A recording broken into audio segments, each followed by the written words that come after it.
News 24 घडामोडी श्वास चालू घडामोडींचा। महापालिकेसमोर आंबेडकरी समाजाचे उपोषण सुरू, पुतळ्यांच्या अनावरणासाठी ठाम भूमिका। महापुरुषांचे पुतळे लवकरात लवकर अनावरण करावे आणि आंबेडकरी समाजाच्या अन्य प्रलंबित मागण्या पूर्ण कराव्यात। या मागण्यांसाठी आंबेडकरी समाजाने आजपासून महानगरपालिकेसमोर आमरण उपोषण सुरू केले आहे। बहुजन आंबेडकरवादी चळवळीचे नेते अशोक गायकवाड यांच्या नेतृत्वाखाली सुरू झालेल्या या उपोषणाला शहरातील अनेक आंबेडकरी कार्यकर्त्यांनी पाठिंबा दिलाय। डॉक्टर बाबासाहेब आंबेडकर यांचा पूर्णाकृती पुतळा पुण्याच्या शिल्पकाराच्या गोडाऊनमधून नगर शहरात आणून अनावरण करण्याची मागणी होत आहे। तसेच मार्केट यार्ड चौकातील अर्धकृती पुतळ्याचे योग्य ठिकाणी स्थलांतर, टिळक रोडवरील आंबेडकर स्मारकाचे पुनर्बांधणी आणि पिंपळगाव माळवी येथील 10 एकर जागेत मेडिटेशन हॉल उभारणे अशा विविध मागण्या प्रशासनापुढे मांडण्यात आल्या आहेत।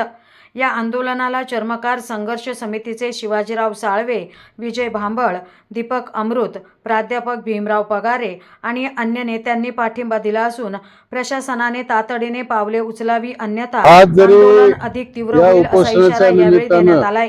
प्रतिनिधी स्वामी गोसावी, न्यूज 24 घडामोडी, अहिल्यानगर। माझ्या दृष्टीने हे उपोषण अतिशय महत्त्वाचं आहे। ज्यांच्यामुळे आम्ही आहोत त्या बाबासाहेबांचा पूर्णाकृती पुतळा जो बंदिस्त आहे तो त्या जागेतून काढून मार्केट यार्ड चौकामध्ये विराजमान व्हावा ही प्रमुख मागणी आहे। वाढदिवस येतात, वाढदिवस होत असतात, परंतु वाढदिवसापेक्षा ज्यांच्यामुळे हा वाढदिवस करायला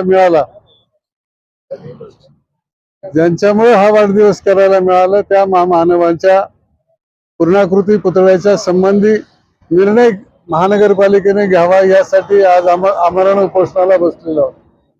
वाढदिवसाच्या दिवशी लोक बाहेर फिरायला जातात, देवदेव करतात, परंतु माझा देव हाच असल्यामुळे इथेच आम्ही त्यांच्याकरता, त्यांच्या पूर्णाकृती पुतळ्याकरता आमचे सहकारी मित्र सगळे जे कार्यकर्ते आहेत त्या कार्यकर्त्यांच्या वतीनं आजचं हे उपोषण आम्ही जाहीर केलं। त्याप्रमाणे आज दुपारी 1 वाजल्यापासून ह्या उपोषण चालू आहे। उपोषणाच्या संदर्भामध्ये तर आज काही सांगता येणार नाही। त्याचं कारण असं आहे, आज संपेल, उद्या संपेल, परवा संपेल, 8 दिवस संपेल, जोपर्यंत बाबासाहेबांचा पूर्णाकृती पुतळा मार्केट यार्ड चौकामध्ये उभा राहत नाही आणि इतर जे माझे बाकीचे जे 4 प्रश्न समाजाच्या संबंधातले आहेत त्याच्यावर योग्य निर्णय होत नाही तोपर्यंत हे उपोषण चालू राहील।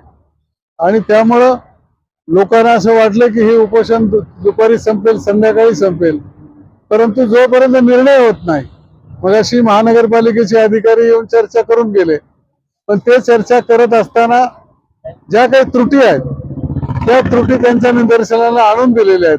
त्या त्रुटीमध्ये आता ते बाकीचे बांधकाम विभागाचे अधिकारी, बाकीच्या संबंधित अधिकाऱ्यांची महानगरपालिकेमध्ये बैठक होईल, त्यांच्यामध्ये काय निर्णय होतो तो आपल्याला समजेल आणि त्या बैठकीनंतर ते समजल्यानंतर या पुढची भूमिका आपण जाहीर करू।